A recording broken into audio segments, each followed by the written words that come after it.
That night, sitting in my modest Disney resort room after my son's family abandoned me at Space Mountain and I had to spend $200 on a taxi back to the hotel, I opened my laptop and made a decision that would shock my entire family.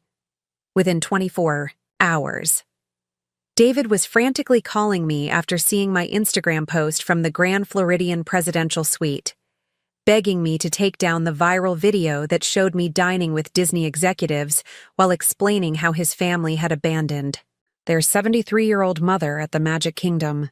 But by then, I'd already canceled the $25,000 Disney cruise I'd been secretly funding for their family bonding vacation, frozen the college funds I'd been contributing to for my grandchildren Emma and Lucas, and posted a follow-up video that had already been viewed 2.3 million times. Now Jessica wishes she'd never heard the words, "Just meet us back here later." David regrets choosing his wife's ride schedule over his mother's dignity. But me? I've never felt more powerful, and I've never enjoyed Mickey Mouse waffles more than I did this morning in the Cinderella Castle suite.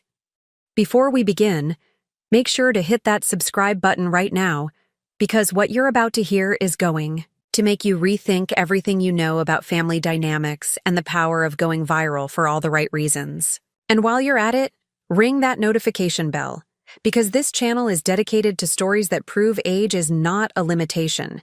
It's an accumulation of wisdom, resources, and the kind of strategic thinking that only comes from decades of understanding exactly how to make entitled people face consequences. Now, I want you to pause for a moment and think about this question. Have you ever been treated like an inconvenience by the very people you've sacrificed the most for? Have you ever found yourself standing alone in a crowded place, wondering how the family you've supported financially and emotionally for years could simply walk away when helping you became slightly inconvenient? Have you ever wondered what would happen if you simply stopped being the generous, accommodating person that everyone takes for granted? Drop your answer in the comments below, because I read every single one, and your experiences matter. This isn't just entertainment. This is a masterclass in recognizing when kindness becomes exploitation, and more importantly, how to reclaim your power when family members mistake your love for weakness. And if you've never experienced this kind of betrayal personally, stick around, because this story will show you exactly how to spot the warning signs before you find yourself in my situation. This story is about the Tuesday when I learned that 3 years of funding family vacations and unconditional love meant nothing when my presence became inconvenient for my son's family at the most magical place on earth.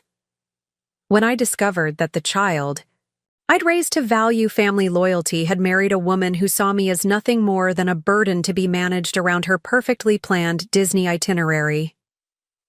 But let me tell you something important before we dive into how I went from abandoned grandmother to viral sensation in less than 48 hours. This isn't a story about revenge, though I certainly got satisfaction from watching my son and daughter-in-law panic when they realized what they'd lost. This isn't about being vindictive, though the consequences I delivered were swift and decisive. This is about understanding that respect isn't optional in family relationships. It's the price of admission to the benefits that love and generosity can provide. My name is Margaret Catherine Sinclair, and I'm 73 years old. For the past 4 years, I'd been living independently in a beautiful senior community called Golden Oaks in Orlando, Florida, just 45 minutes from my son David and his family in Winter Park. The arrangement had seemed perfect when I'd first moved from my longtime home in Charleston, South Carolina, after my husband William's passing. I could maintain my independence while being close enough to help with my grandchildren, 10-year-old Emma and 7-year-old Lucas, and be part of their lives in whatever way felt natural. But before I became the inconvenient grandmother who could be abandoned at Disney World when my presence became tiresome, let me tell you about the life I built and the resources I accumulated that would eventually become the foundation of my power to change everything. I was born Margaret Catherine O'Sullivan in 1951, the daughter of an Irish Catholic family in Savannah, Georgia, who believed that education, hard work, and taking care of family were the 3 pillars of a meaningful life. My father, Sean, worked as a supervisor at the Port Authority, while my mother, Bridget, managed our household of 4 children with the kind of precision and efficiency that would make a Fortune 500 CEO envious. Growing up in coastal Georgia during Mahdi, the 1950s and 60s taught me lessons that would serve me throughout my life, though I didn't understand their full value at the time. We lived in a modest 2-story house that my father had purchased with savings from 12 years of Port Authority work. A house that represented everything my parents had sacrificed to provide for their children's futures. Our neighborhood was the kind of place where everyone looked out for everyone else's children, where favors were exchanged without keeping score, and where reputation was built through consistency and reliability rather than wealth or social connections. It was also a world where money was always carefully managed, where opportunities had to be earned through merit, and where planning for the future required strategic thinking about education and career choices.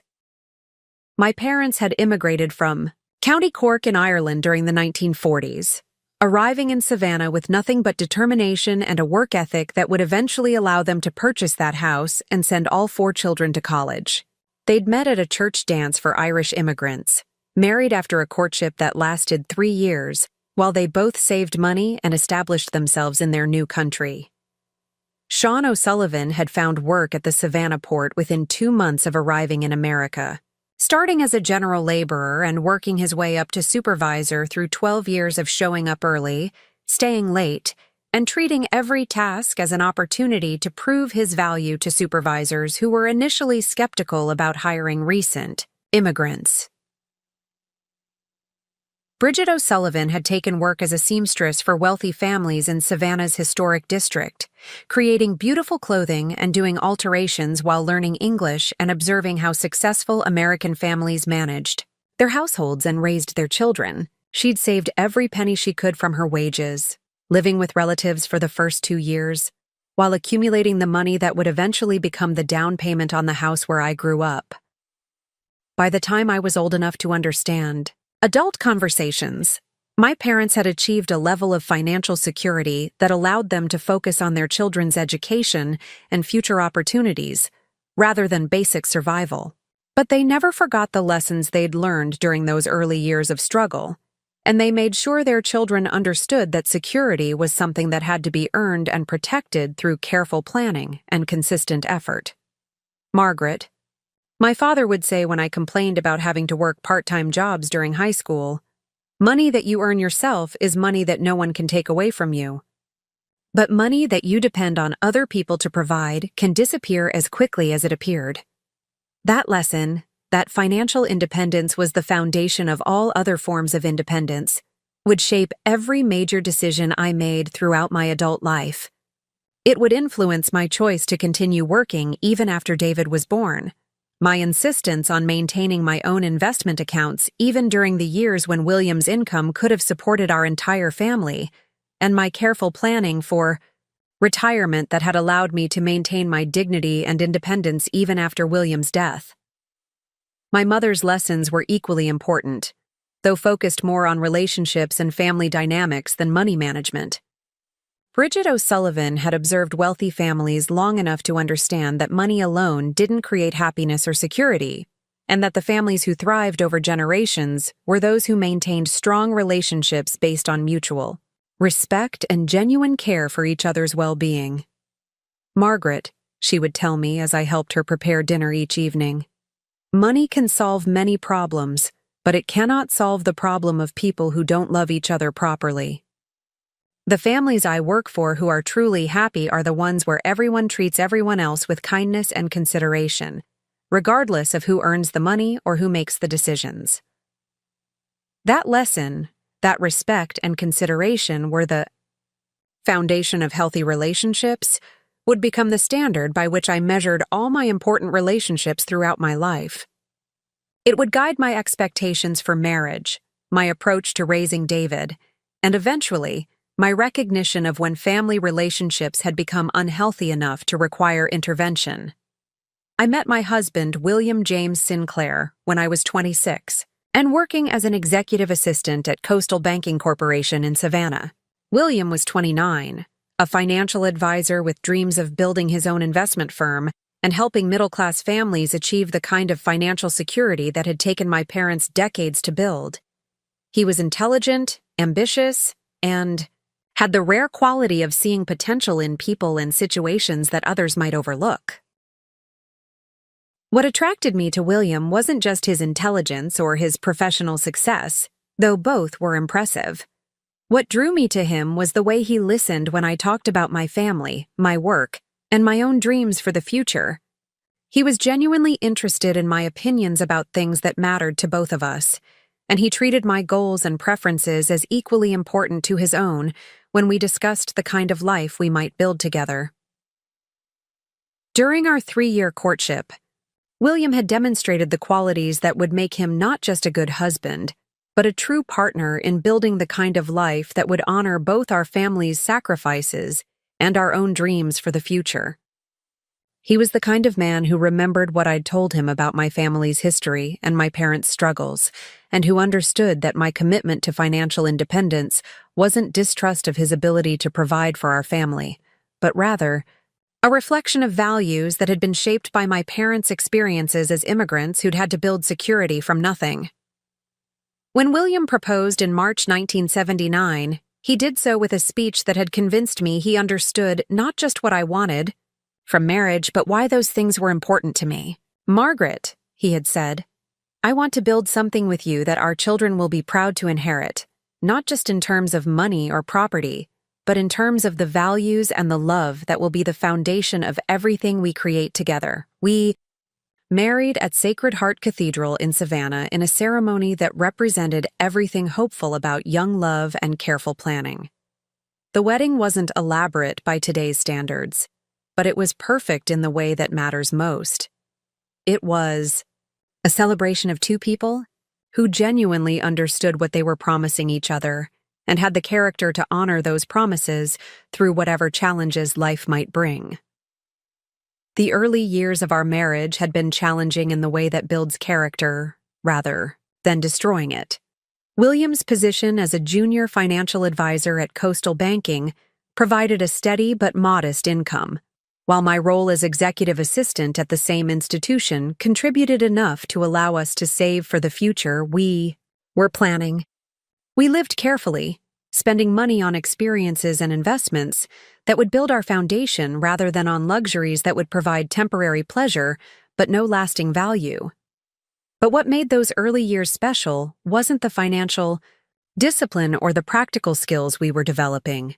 It was the way we approached every decision as a team, with each person's opinions and preferences given equal weight in creating the life we were building together. When David was born in Tabor, 1982, William and I were ready for parenthood in all the ways that mattered. We had established ourselves financially. We had created a stable home environment, and we had developed the kind of partnership that would allow us to raise a child with consistent values and expectations, while also giving him the love and attention he would need to develop his own personality and interests. But even before David was born, William and I had been planning for the move to Florida that would eventually take us to Orlando. William had been offered a partnership position with Sunshine Financial Advisors, a growing firm that specialized in retirement planning for the increasing number of retirees choosing Florida as their permanent home. The opportunity represented everything we'd been working toward: a chance for William to build his own client base while creating the kind of financial security that would allow us to provide David with opportunities neither of us had enjoyed during our own childhoods. Decision to leave Savannah wasn't easy. It meant leaving both our extended families and the community connections that had provided security and familiarity throughout our young adult years. But William and I had spent months researching the opportunity and developing a plan that would allow us to pursue our professional goals while building the kind of family life that honored both our values about community, stability, and putting family relationships first. When we moved to Orlando in 1983, David was 18 months old, and I was pregnant with the hopes and dreams that would shape the next 30 years of our lives. We bought a beautiful 4-bedroom house in a new development called Meadowbrook Estates, where young families with children were creating the kind of neighborhood community that felt like a modern version of the close-knit Savannah neighborhoods we'd left behind. Orlando in 1983 was a city in transition, growing rapidly as Walt Disney World transformed Central Florida into a destination for families from around the world. William's career flourished as he built a client base of retirees and young families who needed sophisticated financial planning to navigate the opportunities and challenges of Florida's booming economy. I found fulfilling work as an administrative manager for Orange County Schools, which allowed me to maintain my career while having a schedule that aligned with David's educational needs.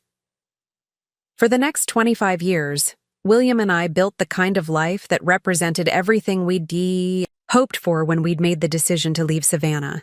We paid off our mortgage early, built substantial investment portfolios, and created the kind of stable, loving home environment where David could develop his own personality and interests while being shaped by values that would serve him well. Throughout his life, David thrived in Orlando. He was an excellent student, a natural leader who excelled at debate team and student government, and had inherited his father's analytical thinking combined with my ability to connect with people from all backgrounds. He was popular without being arrogant, successful without being competitive with his friends, and had the kind of character that made other parents comment about what a wonderful young man the Sinclair family had raised. When David graduated from high school as valedictorian and received a full academic scholarship to University of Florida's business program, William and I felt like all our sacrifices and planning had been validated. We were proud parents who'd raised a son capable of building on the foundation we'd provided while creating his own version of success and happiness. During David's junior year at UF, he met Jessica Martinez, a communications major from a wealthy Tampa family who owned a successful chain of luxury car dealerships throughout Florida. Jessica was beautiful, intelligent, and came from the kind of established Florida family that could provide David with social and professional connections that would enhance whatever career path he chose to pursue. When David brought Jessica home, for the first time, I was immediately impressed by her confidence, her intelligence, and her apparent genuine affection for my son. She seemed interested in our family history, asked thoughtful questions about our move from Savannah, and expressed appreciation for the values that had shaped David's character. "I can see where David gets his integrity and his work ethic," Jessica had said during that first dinner. "You and Mr. Sinclair have raised someone really special." At the time, I'd treasured that comment as evidence that Jessica understood and valued what William and I had tried to accomplish as parents. Looking back now, I can see that Jessica was already demonstrating the skills she would later use to manipulate family dynamics, the ability to say exactly what people wanted to hear while privately calculating how their relationships could be used to advance her own interests.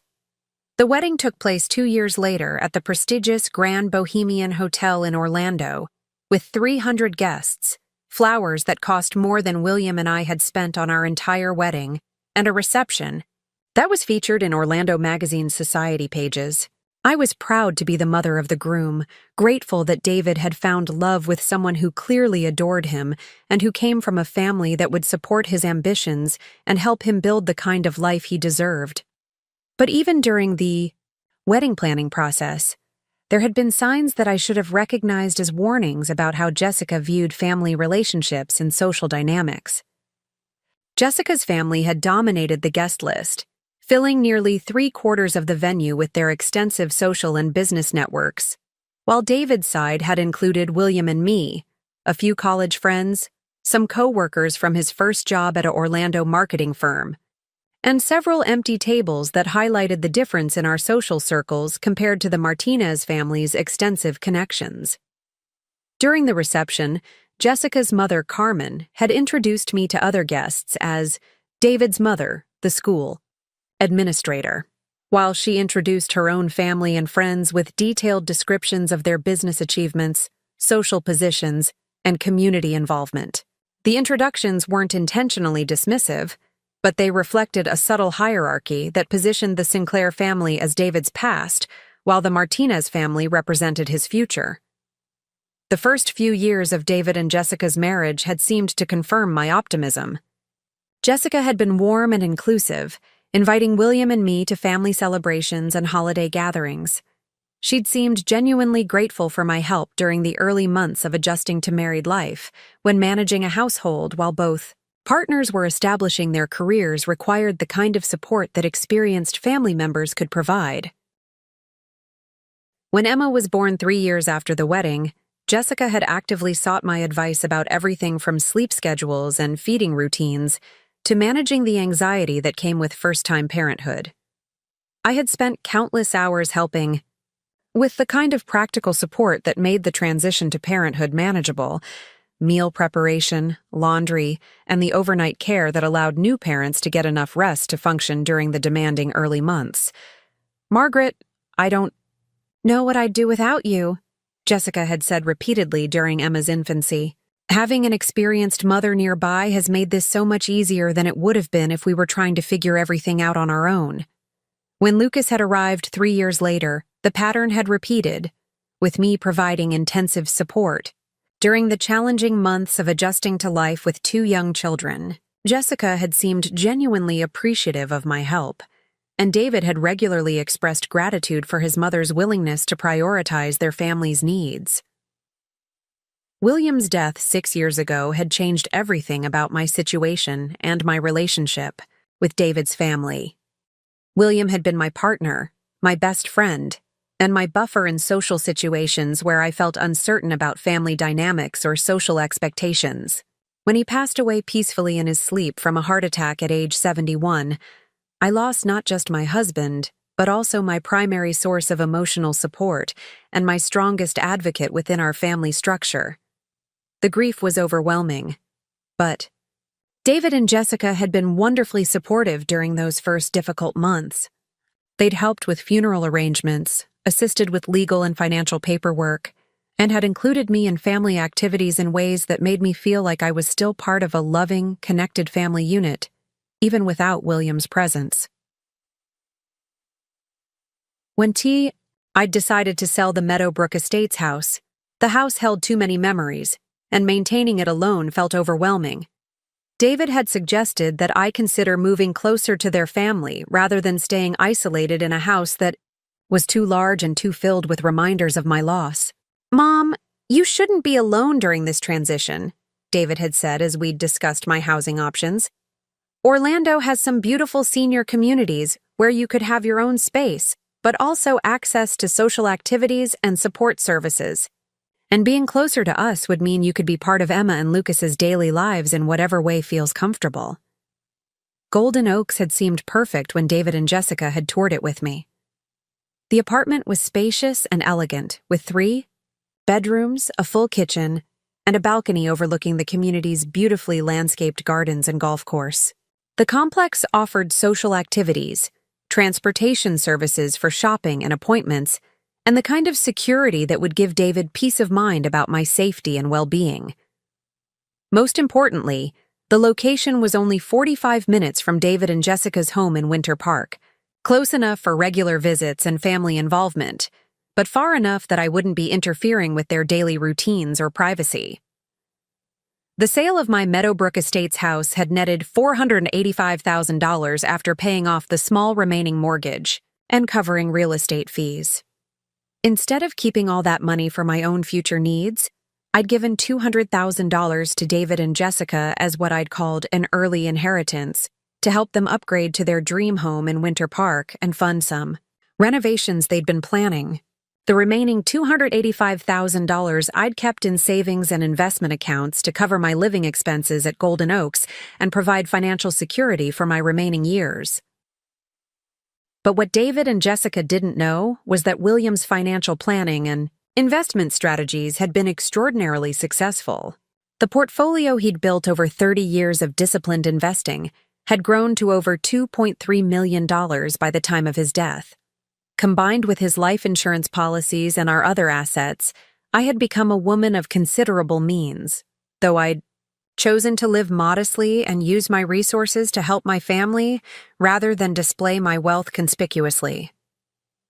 At the time, Giving David and Jessica the majority of my house sale proceeds had seemed like a generous way to help secure their families' financial future while ensuring that I wouldn't be seen as a financial burden on their household. David had been grateful, Jessica had been gracious, and I'd felt good about contributing to the beautiful home where I would spend time with my grandchildren and be part of their family celebrations. What I didn't understand was that my financial contribution would eventually be reframed as my choice, rather than acknowledged as the generous gift that had made their comfortable lifestyle possible. What I didn't anticipate was that Jessica would begin to see my presence in their lives as an obligation they'd inherited, rather than a blessing they'd chosen to embrace. For the first 2 years after moving to Golden Oaks, the arrangement had worked exactly as David had promised. I maintained my independence while being available to help with Emma and Lucas when needed. I contributed to family celebrations, provided occasional babysitting that allowed David and Jessica to have date nights, and enjoyed the kind of grandmother role that enriched everyone's lives without creating burden or obligation. But somewhere during the 3rd year, my helpfulness had transformed from appreciated contribution to expected service. The thank yous had become less frequent. The consideration for my own schedule and preferences had become non-existent. The assumption that I would be available whenever needed had become absolute, while the reciprocal consideration for my own needs and limitations had disappeared entirely. Jessica had begun making plans that assumed my availability without consulting me first. Date nights were scheduled with the expectation that I would provide childcare, even when I had my own social activities or appointments planned. Shopping trips and family outings were organized around Jessica's schedule, with my transportation needs treated as an afterthought that could be managed with last-minute arrangements.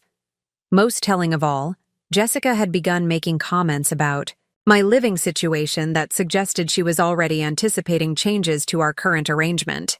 Comments about how independent I was becoming, observations about how well I was adjusting to life at Golden Oaks, and casual mentions of friends whose elderly parents had thrived after moving to higher care facilities that provided more appropriate levels of social interaction and support.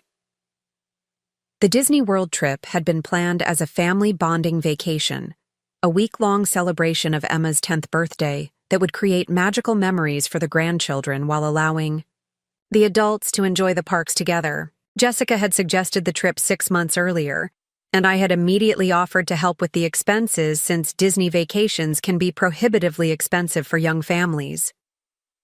"We want this to be special for the kids," Jessica had said when we'd discussed the trip. "But between the hotel, park tickets, meals, and everything else, it's going to cost more than we can comfortably afford right now." I had quietly arranged to pay for the entire trip, $25,000 for a week at the Grand Floridian Resort, park hopper tickets for everyone, meal plans, and all the extras that would make the vacation truly magical for Emma and Lucas. I hadn't told David and Jessica the full extent of my contribution, allowing them to believe I was just helping out, rather than funding the entire vacation. The plan had been for all of us to enjoy the parks together, with me taking a more relaxed pace while David and Jessica managed the more intense rides and activities that the children wanted to experience. I was looking forward to seeing Emma and Lucas experience the magic of Disney World, while spending quality time with my family in one of the most beautiful places on Earth. But what I discovered on that terrible Tuesday was that Jessica had been planning all along to use me as convenient babysitting service while she and David enjoyed the parks on their own schedule. The family bonding vacation I'd funded had actually been designed as a couples retreat with built-in childcare provided by the grandmother who'd been generous enough to pay for the entire experience. That morning, as we'd entered Magic Kingdom together, Jessica had handed me a detailed itinerary that divided the day into time slots, where I would be responsible for Emma and Lucas, while she and David rode attractions that were too intense for the kids or attended experiences that were more appropriate for adults. "We'll meet back here at 2 p.m., Jessica had said, pointing to a bench near Space Mountain. The kids want to do the Dumbo ride and some of the Fantasyland attractions, which are perfect for grandparent time. David and I will knock out some of the bigger rides while you're having fun with Emma and Lucas. What followed was 4 hours of me attempting to keep up with two energetic children while navigating crowds, standing in lines, and managing their needs in the Florida heat. Emma and Lucas were wonderful, but they were children with boundless energy and excitement who needed constant supervision and attention. Meanwhile, my phone battery had died somewhere between Pirates of the Caribbean and the Haunted Mansion, leaving me unable to contact David and Jessica when the children became tired and cranky. By 2 p.m., when I arrived at our designated meeting spot with two exhausted grandchildren and aching feet of my own, David and Jessica were nowhere to be found. I waited for 30 minutes, then an hour, then 2 hours, while Emma and Lucas asked, repeatedly, when their parents would return and why we couldn't go back to the hotel. At 4 p.m., with no word from David or Jessica and two increasingly upset children, I made the decision to take Emma and Lucas back to the hotel myself. The taxi ride cost $45, but what hurt more than the expense was the realization that my son and daughter-in-law had simply forgotten about me and the children in their excitement to enjoy the parks without responsibility.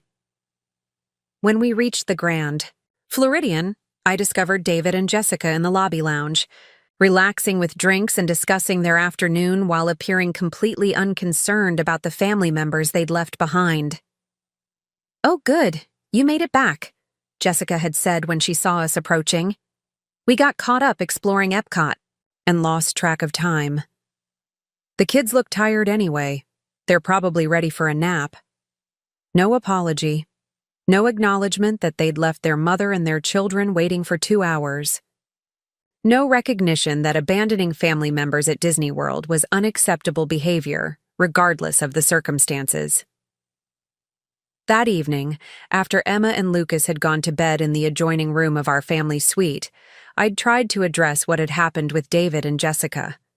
I'd explained how frightening and degrading it had felt to be forgotten and abandoned, how difficult it had been to manage two tired children alone, and how their casual dismissal of the situation was hurtful and disrespectful. David's response had been the final straw. "Mom, I think you're making a bigger deal out of this than it needs to be. We were just trying to make the most of our vacation time. You know how rare it is for Jessica and me to get time together without the kids. But this wasn't their vacation. It was the vacation I had funded for our family to enjoy together. And the kids they needed time away from were the grandchildren. I'd spent 4 hours entertaining while they rode attractions and enjoyed adult beverages."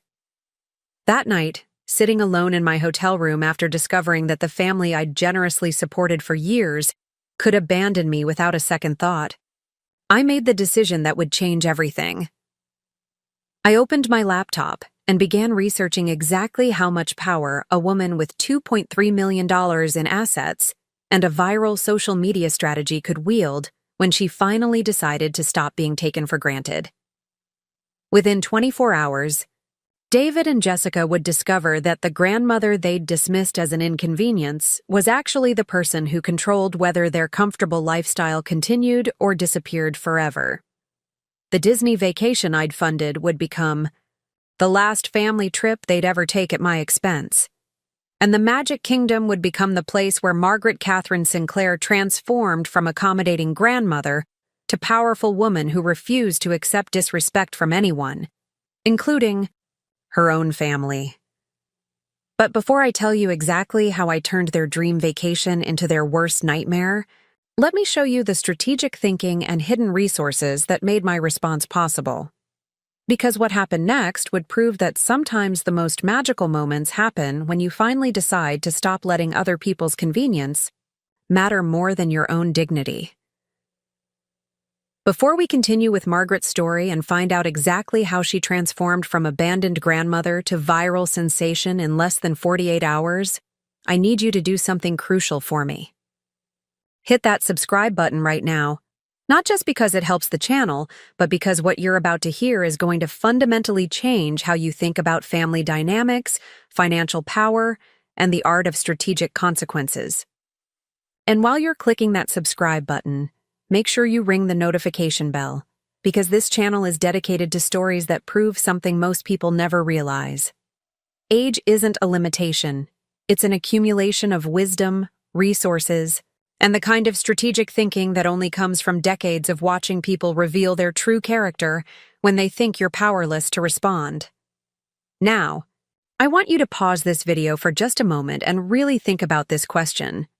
Have you ever been in a situation where someone you've sacrificed for, supported financially, or helped repeatedly suddenly treated you like you were the inconvenience? Have you ever found yourself standing somewhere, whether it's a shopping mall, a family gathering, or even a place as magical as Disney World, wondering how the people you've loved and supported could simply walk away when helping you became slightly more effort than they wanted to make?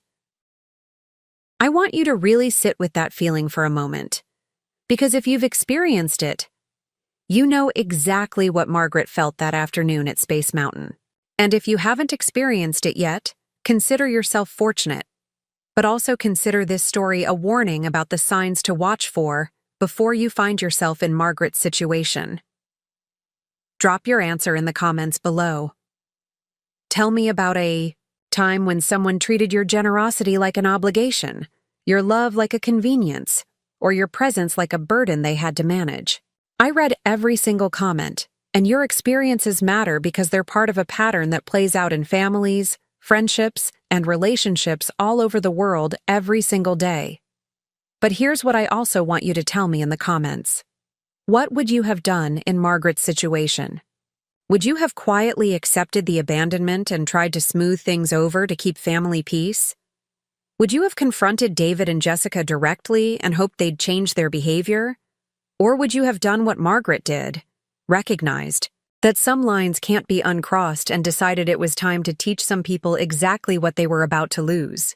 Because Margaret's story isn't just entertainment, and it's not just about one woman's response to being mistreated by her family. This is a masterclass in understanding when kindness becomes exploitation, when family obligation becomes family manipulation, and, most importantly, how to reclaim your power. When the people who should love you most start treating you like your feelings don't matter as much as their convenience. You see, what makes Margaret's story so compelling isn't just the dramatic outcome, though watching entitled people face consequences for their behavior is undeniably satisfying. What makes this story truly powerful is that it demonstrates principles that can transform how you handle every difficult relationship in your life, whether we're talking about family members, friends, colleagues, or anyone else who's been taking your kindness for weakness. Today's story is going to challenge some deeply held beliefs that many of us have about family loyalty and unconditional love. We're going to explore the difference between being supportive and being exploited, between being generous and being taken advantage of, between maintaining family harmony and enabling family dysfunction. And by the time we're finished, you're going to understand why Margaret's response wasn't cruel or vindictive. It was actually the most loving thing she could have done for people who had completely lost perspective on how relationships are supposed to work. But I want to be absolutely clear about something before we dive deeper into Margaret's story.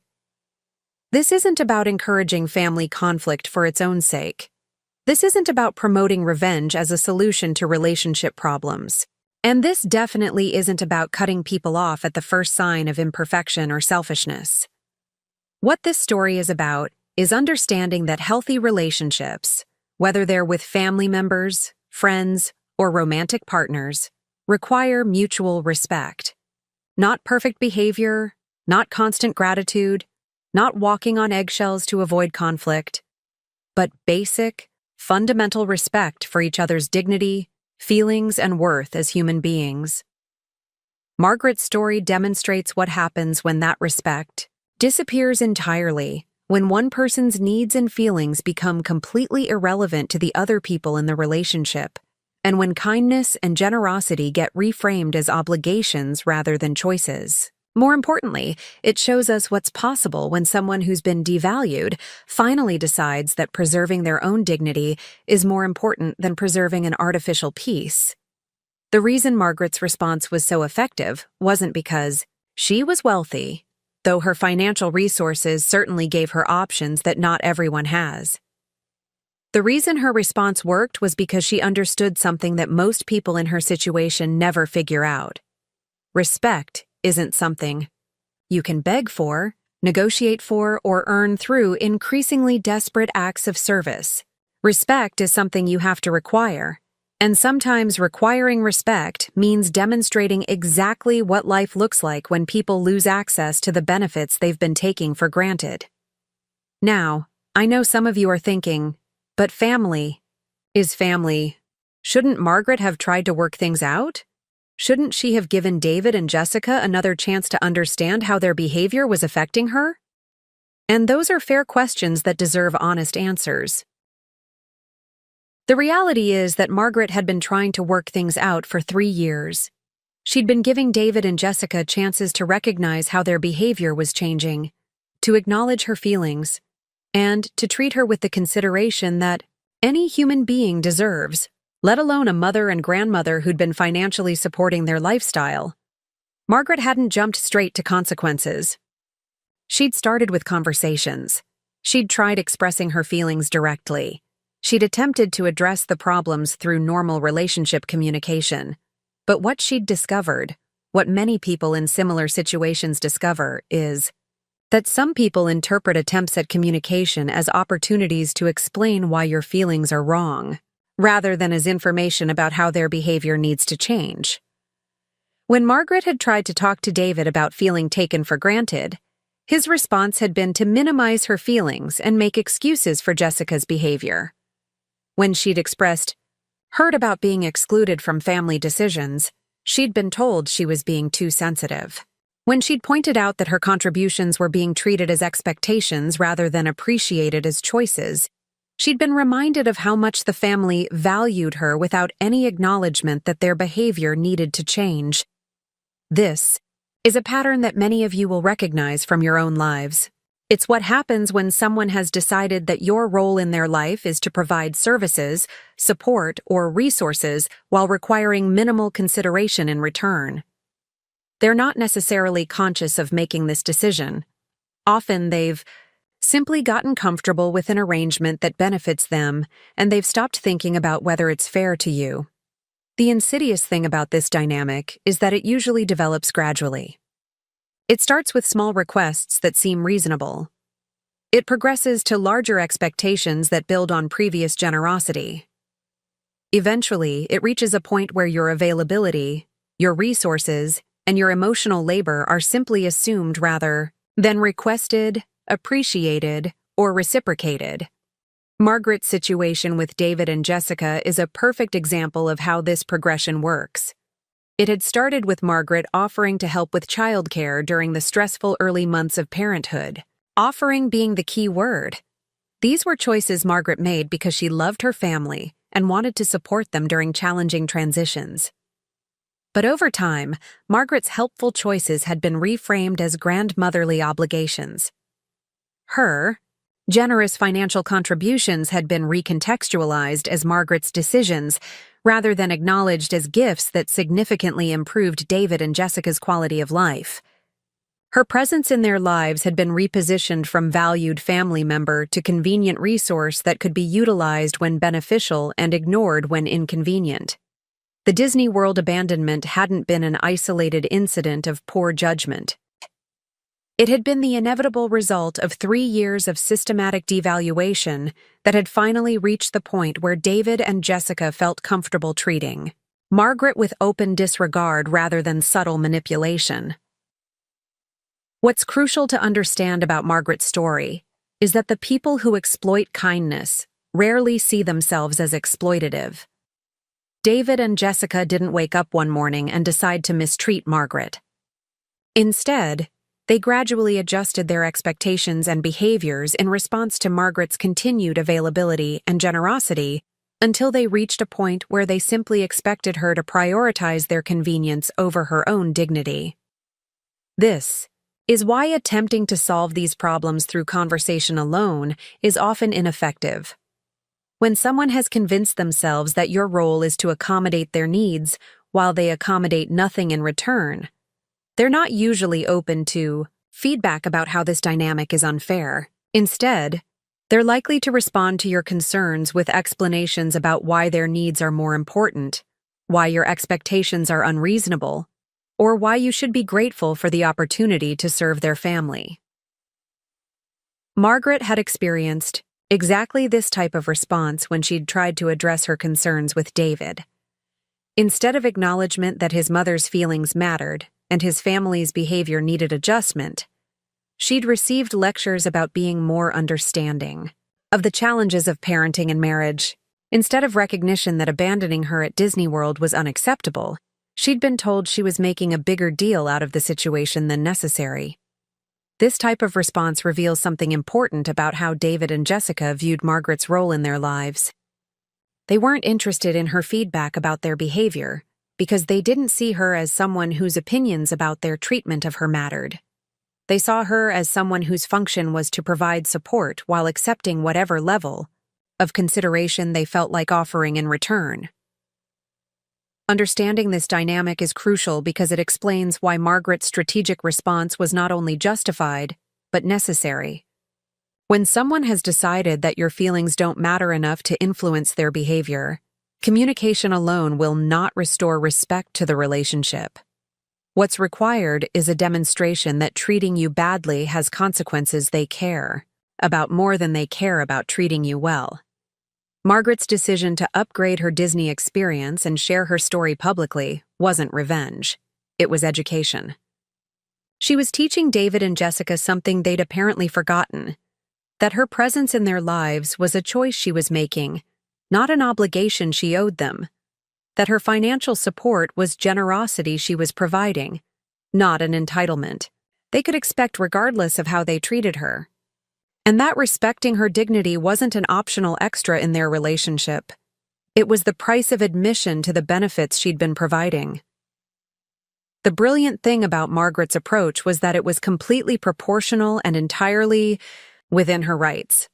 She didn't do anything illegal, unethical, or even particularly harsh. She simply stopped providing benefits to people who demonstrated they didn't value the person providing them. She withdrew her financial support from people who'd shown they were willing to abandon her when her presence became slightly inconvenient.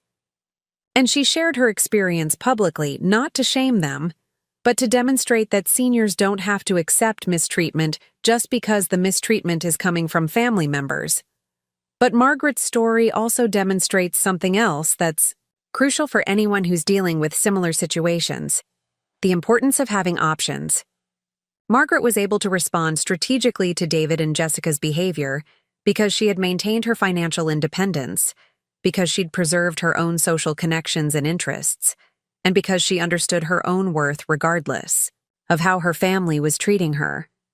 Too often, people find themselves trapped in exploitative relationships because they've allowed themselves to become completely dependent on the people who are mistreating them.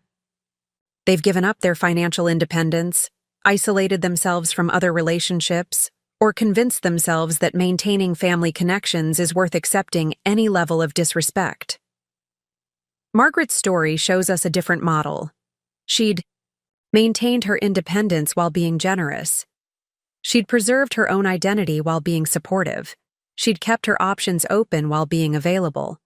This meant that when David and Jessica finally crossed a line that couldn't be uncrossed, Margaret had the resources and freedom to respond in ways that created real consequences for their behavior. For those of you who are currently in situations where you feel taken for granted by family members, friends, or others, Margaret's story offers both inspiration and practical guidance. The inspiration comes from seeing someone refuse to accept mistreatment just because it's coming from people she loves. The practical guidance comes from understanding how Margaret had positioned herself to have choices when those choices became necessary. If you're supporting someone financially, Maintain control over those resources rather than signing them over completely. If you're providing ongoing help or services, make sure they're appreciated rather than expected. If you're always the one accommodating, adjusting, or sacrificing, start requiring some reciprocity before resentment builds to levels that damage the relationship permanently. Most importantly, remember that teaching people how to treat you isn't cruel, it's necessary. People who truly care about you will adjust their behavior when they understand it's hurting you. People who don't care about you will resist that adjustment and try to convince you that your expectations are the problem. Margaret's story is ultimately about the power that comes from understanding your own worth and refusing to accept treatment that doesn't reflect that worth. It's about recognizing when kindness becomes enabling, when family loyalty becomes family exploitation, and when maintaining peace requires sacrificing so much of yourself that the peace isn't worth maintaining. The transformation we're about to witness, from abandoned grandmother to powerful woman commanding respect, didn't happen because Margaret became a different person. It happened because she finally decided to stop hiding how powerful she'd always been in deference to other people's comfort. But before we see exactly how Margaret executed her plan and watch David and Jessica realize what they'd lost, we need to understand more about the foundation Margaret had built over 7 decades of life experience. We need to see how a girl from Savannah, Georgia, had become a woman with the resources, connections, and strategic thinking necessary to completely reverse the power dynamics in her family relationships. Because Margaret's power didn't come from anger or vindictiveness. It came from a lifetime of making smart decisions, building valuable relationships, and understanding that respect is something you have to require rather than something you can hope other people will volunteer. The woman who opened her laptop that Tuesday night at Disney World wasn't just a hurt grandmother deciding to lash out at ungrateful family members. She was a strategic thinker with decades of experience dealing with people who mistake kindness for weakness, someone who understood exactly how to demonstrate that actions have consequences, and someone who'd finally reached the point where teaching her family about respect had become more important than enabling their disrespectful behavior. Margaret Catherine Sinclair was about to show David and Jessica what happens when someone who's been underestimated decides it's time to reveal their true power. And by the time she was finished, they would never again make the mistake of thinking that someone's age, gender, or willingness to be generous meant they could be treated as disposable. The lesson Margaret was about to teach would change not just her relationship with her family, but her relationship with herself. She was about to discover that the most liberating feeling in the world is finally deciding that other people's opinion of your response to their mistreatment matters less than your own respect for your dignity. But the real magic of Margaret's story, more magical than anything Disney World has to offer, is that it shows us what's possible when we stop accepting unacceptable behavior and start requiring the respect we deserve. So make sure you're subscribed. Because Margaret's transformation is just getting started, and what happens next is going to surprise everyone, including Margaret herself. The abandoned grandmother is about to become the most powerful person in her family, and the most magical. Place on Earth is about to become the setting for the most strategic response to family mistreatment you've ever heard. Margaret Sinclair's Real Magic Show is about to begin. Now that you understand why Margaret's story matters to everyone watching this video, I want to dive deeper into something that most people never fully grasp until they find themselves in Margaret's situation. The difference between being genuinely loved and being conveniently used. Because what happened to Margaret at Disney World wasn't just about one afternoon of abandonment. It was the culmination of a psychological transformation that happens in millions of families around the world, where one person's value gets reduced to their utility and their dignity becomes negotiable as long as the benefits they provide remain intact. The stakes in Margaret's story extend far beyond one family's dynamics at a theme park.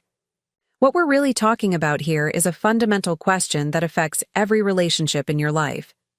At what point do you stop accepting unacceptable behavior? At what point do you recognize that your attempts to maintain harmony are actually enabling other people's disrespect?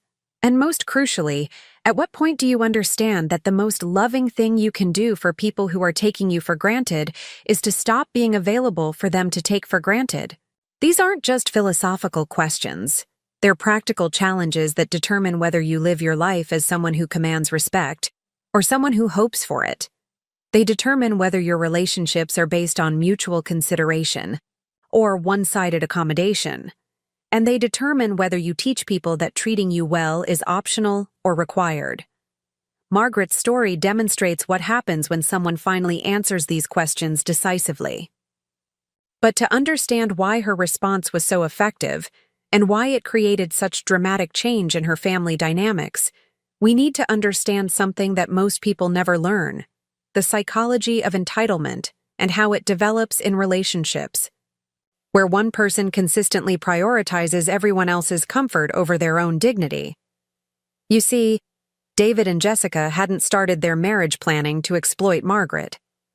In fact, during those early years when Margaret was helping with childcare and contributing to their financial security, they'd probably felt genuinely grateful for her support.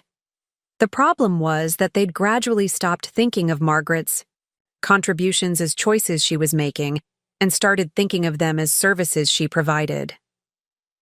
This transformation happens so slowly that the people involved rarely recognize it's occurring. It starts with appreciation for unexpected help. It progresses to anticipation of reliable support. Eventually, it reaches a point where the support is simply expected, and the person providing it is valued more for their utility than for their worth as an individual human being. The insidious nature of this progression is that each step feels reasonable in isolation. When Jessica asked Margaret to babysit Emma and Lucas so she and David could have a date night, that request probably felt normal and appropriate. When they began planning family activities around Margaret's availability, to help with childcare, that might have seemed like efficient family coordination. When they started making decisions about Margaret's involvement based on their convenience rather than her preferences, they probably told themselves they were just being practical. But what David and Jessica had actually done over the course of 3 years was systematically retrain themselves to think of Margaret as a resource rather than a person. They'd grown comfortable with making plans that assumed her availability without consulting her preferences. They'd developed habits of expecting her accommodation without offering reciprocal consideration. Most importantly, they'd convinced themselves that Margaret's role in their lives was to make things easier for them, rather than to be loved and respected as an individual with her own needs and dignity. This is why Margaret's attempts at communication had been so unsuccessful. When someone has unconsciously redefined your role as service provider rather than family member, your feedback about their treatment of you doesn't register as legitimate relationship concerns. Instead, it gets interpreted as complaints about job responsibilities or requests for appreciation that seem unreasonable given what they perceive as a mutually beneficial arrangement. David's response to Margaret's concerns about being abandoned at Disney World, telling her she was making a bigger deal out of this than necessary, perfectly illustrates this mindset. From David's perspective, Margaret had been asked to spend time with her grandchildren at Disney World, which should have been enjoyable for everyone involved. The fact that she felt abandoned and disrespected seemed like an overreaction to what he viewed as a minor logistical issue. But what David couldn't see, or chose not to see, was that Margaret hadn't agreed to serve as a babysitter during a vacation she'd funded. She'd expected to enjoy the parks as part of a family group, with everyone looking out for everyone else's needs and enjoyment. Instead, she'd been assigned responsibility for the children while David and Jessica enjoyed the attractions they wanted to experience without the burden of family obligations. The Disney World incident had crystallized something for Margaret that had been building for 3 years. The recognition that her family's love for her had become entirely conditional on her willingness to provide services while requiring minimal consideration in return. They loved the grandmother who babysat on demand, who contributed financially to their lifestyle, and who accommodated their schedules without complaint. But they had no patience for the woman who had her own needs, preferences, and expectations of respectful treatment. This realization is one of the most painful experiences a person can have, particularly when it involves family members who are supposed to love you unconditionally. It's the moment when you understand that the people you've sacrificed for don't actually see you as someone whose feelings matter as much as their convenience. It's when you recognize that your value in their lives is entirely tied to what you can do for them rather than who you are as a person. For many people, this recognition leads to a kind of desperate escalation where they try even harder to earn the love and respect they're missing. They become more accommodating, more generous, more available, hoping that if they just provide enough value, they'll eventually be treated with the consideration they deserve. But what they discover is that increasing their service doesn't increase their respect. It actually reinforces the dynamic that created the problem in the first place. Margaret's genius was recognizing that she couldn't earn respect from people who'd decided she didn't deserve it. Instead of trying harder to please David and Jessica, she made the strategic decision to demonstrate exactly what their lives looked like without the benefits they'd been taking for granted. But Margaret's response wasn't just about teaching her family a lesson, it was about reclaiming her own sense of worth and dignity. Over the 3 years since William's death, Margaret had gradually allowed herself to become smaller in deference to other people's comfort. She'd accepted less consideration, tolerated more disrespect, and accommodated more inconvenience because she'd been afraid that requiring better treatment might result in losing her family relationships entirely. What Margaret discovered that night in her Disney hotel room was something that many people never learn. That relationships based on fear of loss rather than mutual respect aren't actually worth preserving. That family connections maintained through constant accommodation and self-sacrifice aren't genuine connections at all. And that sometimes the most liberating thing you can do is stop being afraid of losing people who've already demonstrated they don't value you properly.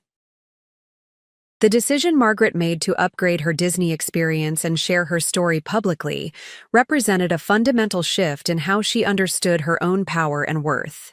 Instead of continuing to accept mistreatment because she was afraid of the consequences of demanding better, she decided to create consequences for people who treated her badly and see what happened next. This shift from fear-based accommodation to requirement-based boundaries is one of the most transformative decisions a person can make. It changes not just how others treat you, but how you see yourself and what you believe you deserve. It moves you from a position of hoping people will choose to treat you well to a position of requiring that they do so if they want to maintain access to your time, resources, and energy. But making this shift requires understanding something that our culture often doesn't teach us, particularly women and particularly older adults, that your comfort and dignity matter just as much as everyone else's, that your needs and preferences deserve consideration even when accommodating them requires other people to make adjustments, and that love without respect isn't actually love at all. It's exploitation disguised as family obligation. Margaret's story is particularly powerful because it demonstrates these principles in action. She didn't just talk about requiring respect. She created a situation where David and Jessica experienced real consequences for their disrespectful behavior. She didn't just express her feelings about being mistreated. She withdrew the benefits they'd been receiving while mistreating her. Most importantly, she didn't just hope they would change their behavior. She changed her own behavior in ways that made their previous treatment of her impossible to continue. The brilliance of Margaret's strategy was that it was entirely within her rights and completely proportional to the treatment she'd received. She hadn't done anything vindictive or cruel. She'd simply stopped providing financial support to people who demonstrated they didn't value the person providing it. She hadn't tried to punish them. She'd just removed herself from a dynamic that had become harmful to her dignity and self-respect. But the effectiveness of Margaret's response also demonstrates something crucial about power dynamics in relationships. That people who exploit others' kindness often have no idea how dependent they've become on that kindness until it disappears. David and Jessica had grown so accustomed to Margaret's financial contributions and emotional accommodation that they'd stopped thinking of these things as gifts she was choosing to provide. Instead, they'd unconsciously come to see them as natural features of their relationship with her. This is why Margaret's withdrawal of support was so shocking to them. They weren't just losing financial benefits. They were having to confront the reality that their comfortable lifestyle had been dependent on maintaining a respectful relationship with someone they'd been treating disrespectfully. They were discovering that the grandmother they'd dismissed as inconvenient was actually indispensable to the life they'd been enjoying. The psychological impact of this discovery cannot be overstated. David and Jessica had to simultaneously recognize that they'd been mistreating someone they claimed to love, acknowledge that their behavior had been unacceptable, and accept that the consequences of their actions were entirely their own responsibility. They couldn't blame Margaret for being too sensitive or overreacting, because her response was completely logical and proportional. More importantly, they had to confront the fact that Margaret had been choosing to be generous and accommodating, not because she had no other options, but because she'd wanted to support their family. The moment they made that support unpleasant for her, she'd simply chosen to stop providing it. This realization forced them to understand that all of Margaret's previous accommodations had been gifts, not obligations, and that they'd been taking those gifts for granted while treating the gift giver with increasing disrespect. For viewers watching Margaret's story, the stakes are both personal and universal. On a personal level, this story challenges you to examine your own relationships and ask yourself, are there people in your life who've grown comfortable taking your kindness for granted? Are you providing support, accommodation, or resources to people who don't reciprocate consideration for your needs and feelings? Have you convinced yourself that maintaining peace requires accepting treatment that diminishes your dignity? On a universal level, Margaret's story represents a broader cultural shift in how we think about family obligations, particularly regarding older adults and particularly regarding women who've spent their lives prioritizing other people's needs. The old model suggested that love meant endless accommodation, that family loyalty required accepting any level of treatment, and that maintaining relationships was always more important than maintaining self-respect. Margaret's story suggests a different model, that genuine love includes mutual respect, that family loyalty should be reciprocal rather than one-sided, and that relationships worth maintaining are relationships where everyone's dignity is protected. This model doesn't require perfection from anyone, but it does require basic consideration and appreciation for the people who contribute to your life. The transformation we're about to witness in Margaret's story isn't just about one woman standing up to entitled family members. It's about what becomes possible when people stop accepting unacceptable behavior and start requiring the respect they deserve. It's about the power that comes from understanding your own worth and refusing to negotiate that worth based on other people's convenience. But Margaret's story also demonstrates something else that's crucial for anyone considering similar action in their own lives: the importance of being prepared for people to test your boundaries. When someone who's been exploiting your kindness suddenly faces consequences for their behavior, their first response is rarely acceptance and apology. Instead, they typically try to convince you that your expectations are unreasonable, your boundaries are selfish, and your consequences are unfair. This is exactly what David and Jessica would attempt to do when they realized Margaret was serious about changing the dynamics of their relationship. They would try to minimize the significance of their behavior, appeal to Margaret's love for her grandchildren, and pressure her to return to the previous arrangement where she provided benefits while they provided minimal consideration in return. Margaret's ability to maintain her new boundaries in the face of this pressure would determine whether her strategic response created lasting change or temporary inconvenience. And that ability would depend on something she'd been building her entire life without fully realizing it. The deep conviction that her dignity was not negotiable, regardless of who was asking her to compromise it. The woman who'd grown up watching.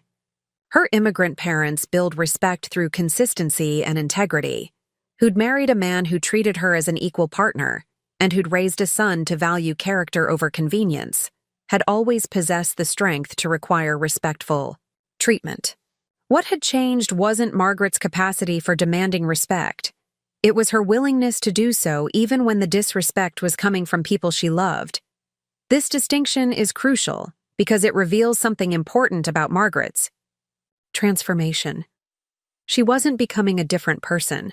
She was finally allowing herself to be the person she'd always been. She wasn't developing new skills. She was applying skills she'd always possessed to a situation where she'd previously chosen accommodation over assertion. The power Margaret was about to demonstrate had always been there. What was new was her decision to use it instead of hiding it in deference to other people's comfort. And that decision would change not just how David and Jessica treated her, but how she understood her own capacity to shape the relationships and circumstances of her life.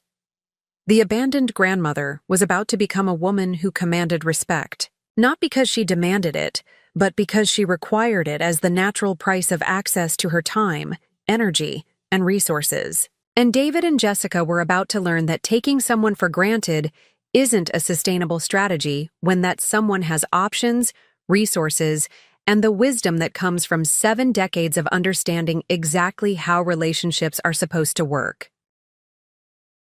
Margaret Sinclair's real education was about to begin. Not for her, but for the family members who'd forgotten that love without respect isn't love at all. The most magical place on earth was about to become the setting for the most important lesson David and Jessica would ever learn about the difference between being genuinely loved and being conveniently used. And Margaret was about to discover that the most empowering feeling in the world is finally deciding that teaching people how to treat you is more important than protecting them from the consequences of treating you badly. That Tuesday night in her modest Disney resort room, Margaret Catherine Sinclair opened her laptop and began what would become the most strategic and transformative 48 hours of her life. But before I tell you exactly what she did and how it completely reversed the power dynamics in her family, I want you to understand that what happened next wasn't driven by anger, revenge, or wounded pride. What Margaret executed was a carefully calculated demonstration of consequences, a masterclass in teaching people that their actions have direct, unavoidable results. The first thing Margaret did was research. For 3 hours, she explored Disney's VIP services, luxury accommodations, and exclusive experiences. She discovered that the Grand Floridian Presidential Suite, a 1,800-square-foot luxury accommodation with butler service, private balcony, and direct park access, was available for the remainder of the week at $3,200 per night. She learned about Disney's VIP tour guides, private dining experiences with Disney executives, and exclusive behind-the-scenes access that most guests never even know exists. But Margaret wasn't just planning a luxurious vacation upgrade. She was designing a visual demonstration of exactly what David and Jessica had taken for granted and what they were about to lose. Every element of her plan was carefully chosen to illustrate a specific point about respect, appreciation, and the consequences of treating generous people as expendable resources. At 11:47 p.m., Margaret called the Grand Floridian concierge. "This is Margaret Sinclair," she said with the confidence that comes from having $2.3 million in assets and the wisdom to use them strategically. "I'd like to upgrade to the presidential suite for the remainder of my stay, and I need to arrange several exclusive experiences. Money is no object, and I need this handled immediately."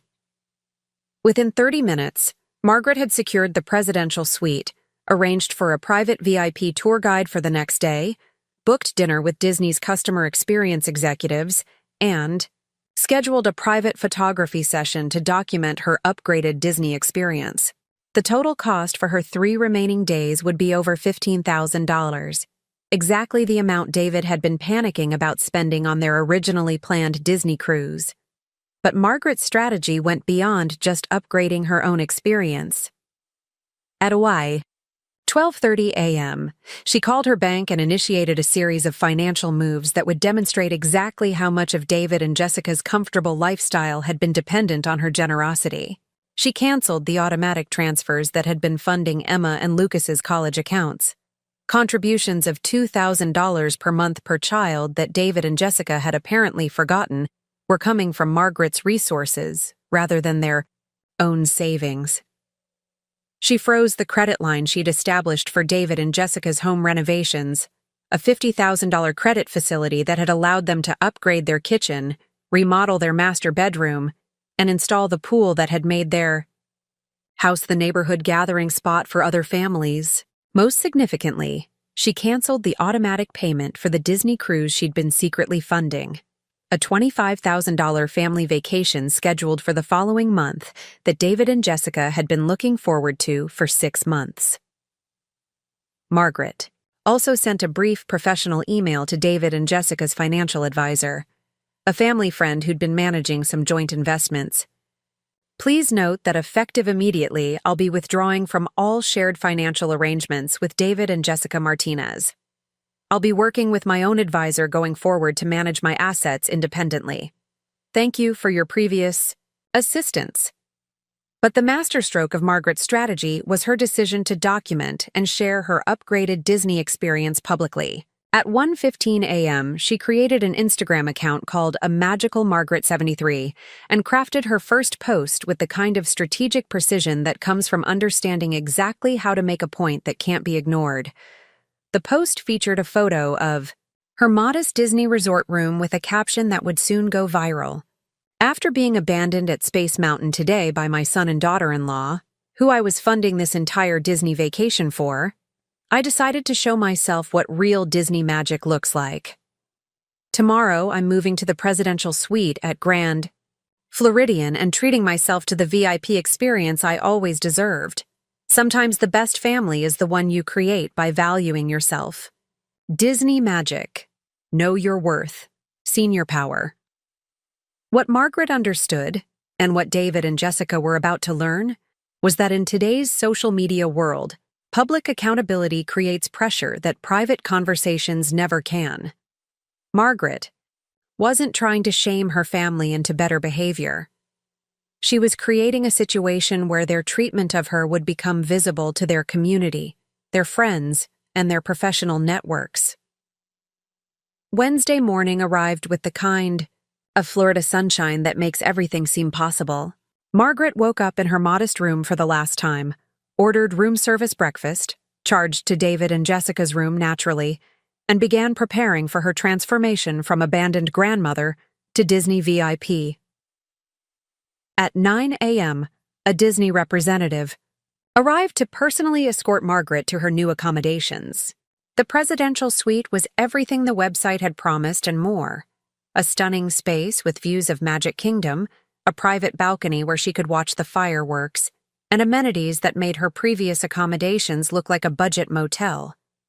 Margaret's private VIP tour guide, a Disney cast member named Sarah who specialized in creating magical experiences for distinguished guests, arrived at 10 a.m. with an itinerary that would take Margaret through every park with no waiting, private character meet and greets, and behind-the-scenes access to areas most guests never see. But the real magic began when Margaret started documenting her experience. Her second Instagram post, featuring her in the presidential suite with Mickey Mouse ears and a champagne glass, attracted attention immediately. Day 1 in the presidential suite. My private VIP guide Sarah is taking me on exclusive tours today. It's amazing how much more magical Disney becomes when you're treated with the respect you deserve. My son and daughter-in-law are somewhere in the parks, wondering why their credit cards aren't working. VIP treatment.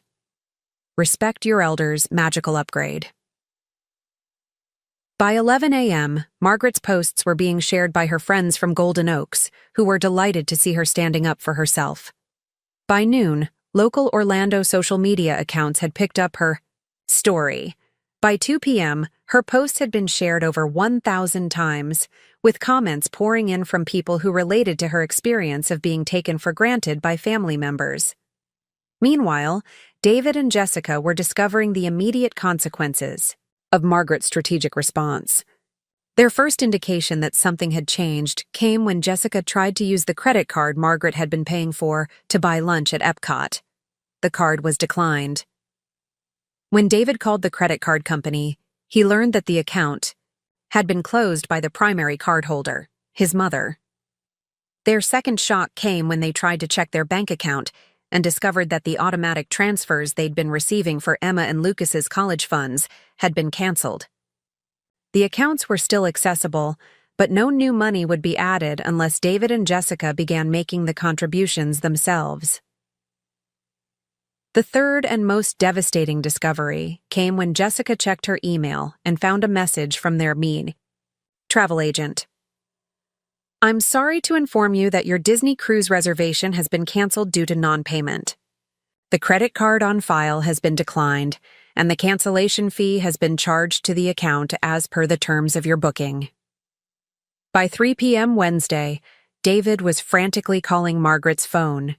She let each call go to voicemail, then listened to increasingly desperate messages that revealed exactly how much David and Jessica's financial stability had depended on Margaret's quiet generosity.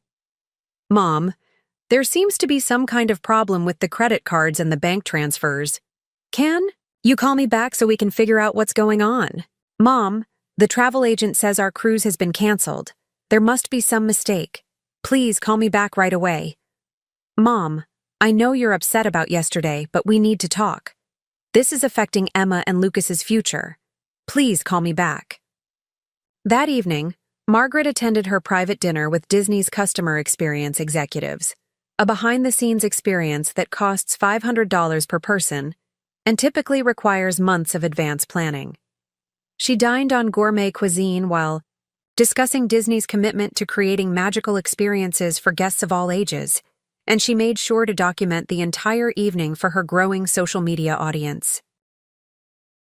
Her Instagram post from the dinner went viral overnight.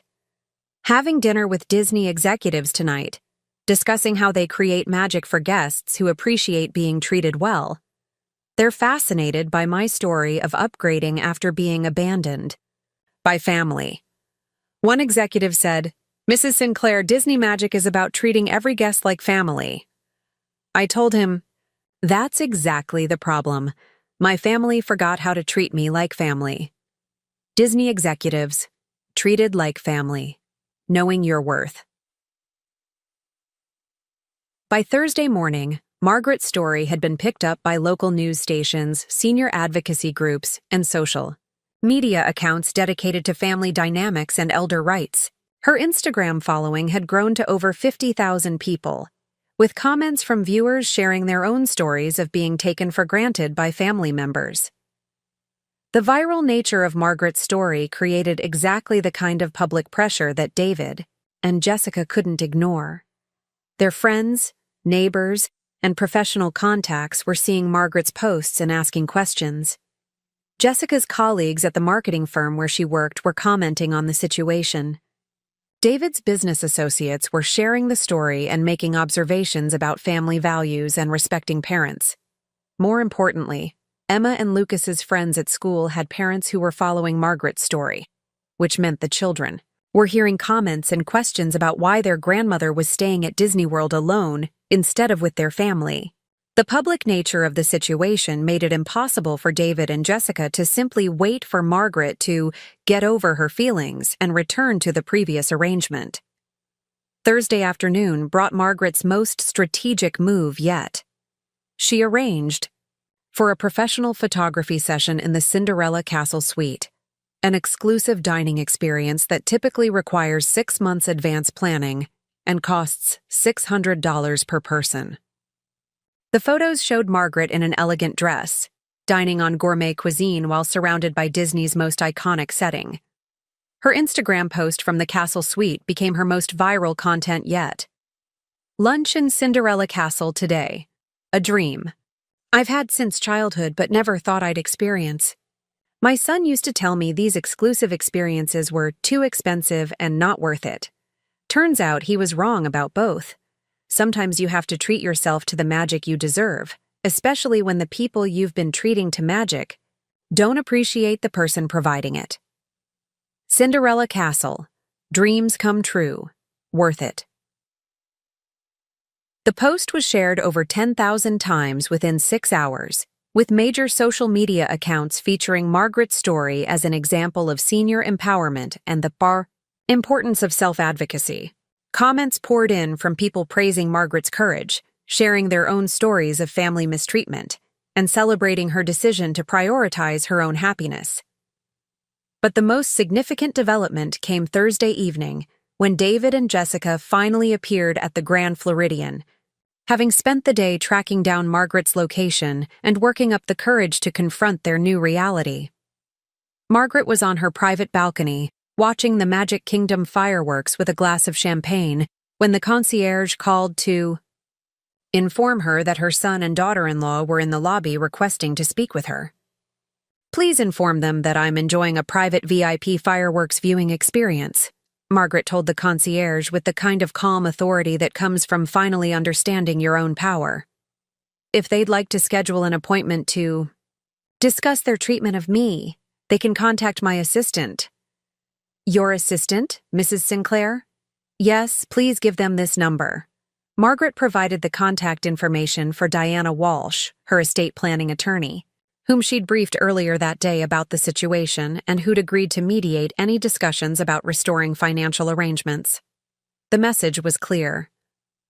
Margaret was no longer available for desperate phone calls, emotional manipulation, or pressure to return to arrangements that had become harmful to her dignity. If David and Jessica wanted to discuss restoring their financial relationship, they would need to go through proper channels and acknowledge that Margaret was someone whose time and attention required respectful requesting rather than demanding.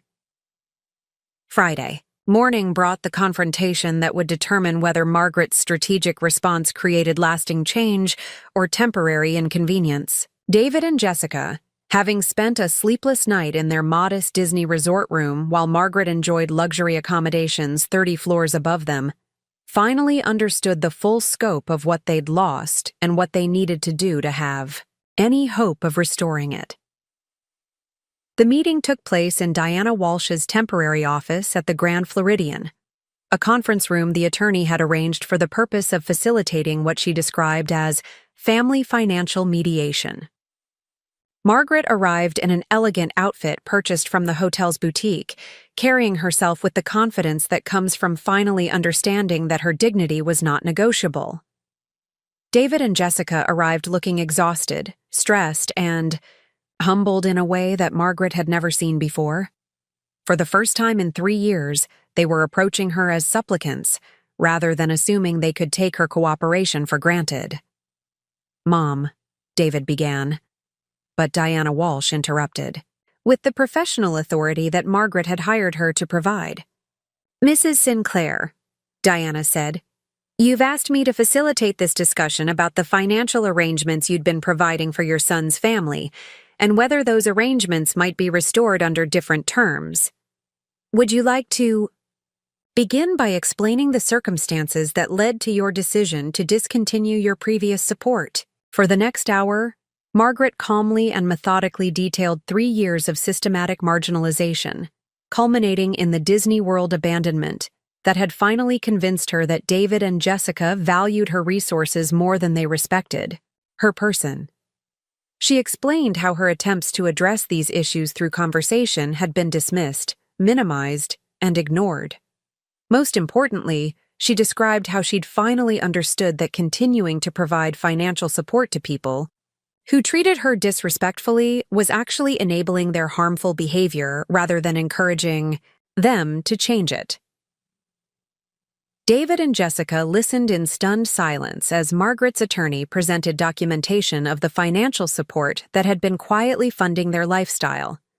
$4,000 per month in college fund contributions, $50,000 in home renovation credit, monthly payments on credit cards they'd assumed were being handled by their bank's automatic payment system, and the $25,000 Disney cruise that had been canceled when Margaret withdrew her support. The total annual value of Mrs. Sinclair's financial contributions to your family, Diana explained with devastating precision, has been approximately $78,000 per year for the past 3 years. This doesn't include the $200,000 gift that helped you purchase your current home, or the numerous smaller contributions for vacations, children's activities, and other expenses. The numbers created a silence that stretched for several minutes as David and Jessica confronted the reality of how dependent their comfortable lifestyle had become on Margaret's generosity. Generosity they'd been taking for granted while treating her with increasing disrespect. "I want to be very clear about something," Margaret said when the silence became uncomfortable. "This isn't about money. You're both intelligent, capable adults who can build a good life without my financial support. This is about respect. This is about recognizing that relationships require mutual consideration, even when one person is in a position to be more generous than the other." Jessica spoke for the first time since entering the room. "Margaret, we had no idea how much you were contributing. We thought you were just helping out occasionally." "No," Margaret replied with the kind of gentle firmness that comes from finally speaking truth without worrying about other people's comfort. "You knew exactly how much I was contributing. You chose not to think about it because thinking about it would have required acknowledging that your treatment of me was unacceptable." David tried to defend their behavior. "Mom, we never meant to take advantage of you. We just got busy with work and the kids, and maybe we didn't express our appreciation as much as we should have." "David," Margaret said, looking directly at the son she'd raised to value character over convenience. "You abandoned me at Disney World. You left me sitting with 2 tired children for hours while you enjoyed attractions without giving a single thought to our well-being. When I tried to explain how that felt, you told me I was making too big a deal of it. That wasn't poor communication. That was a complete lack of respect for my dignity as a person." Diana Walsh then presented the terms under which Margaret might consider restoring some level of financial support. The terms were simple but non-negotiable. David and Jessica would need to demonstrate through their actions, not just their words, that they understood Margaret's worth as a person rather than just her utility as a resource. This would require scheduled, regular family time where Margaret's preferences and enjoyment were prioritized equally with everyone else's. It would require consultation about plans that affected her rather than assumption of her availability. Most importantly, it would require acknowledgement that Margaret's contributions were choices she was making, not obligations she owed them. "Mrs. Sinclair is willing to consider gradually restoring some financial support," Diana explained, "but only if she sees consistent evidence that your family's treatment of her has fundamentally changed. This isn't about perfect behavior. It's about basic respect and consideration." The meeting ended with David and Jessica understanding that their relationship with Margaret would never return to the previous arrangement, where they could take her generosity for granted while providing minimal consideration in return. If they wanted to rebuild a financial relationship with Margaret, they would need to first rebuild a respectful personal relationship with her. Over the following months, David and Jessica had to learn how to treat Margaret as someone whose feelings mattered as much as their convenience. They had to discover that appreciation needed to be expressed regularly and meaningfully, not just assumed. Most importantly, they had to understand that love without respect isn't love at all. It's exploitation, disguised as family obligation. The changes weren't immediate or perfect. There were setbacks, arguments, and moments when old patterns tried to reassert themselves. But the fundamental dynamic had shifted permanently. Margaret was no longer someone who hoped for respect.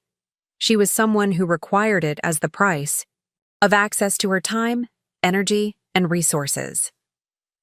6 months after the Disney World transformation, Emma and Lucas were thriving in their new dynamic with their grandmother.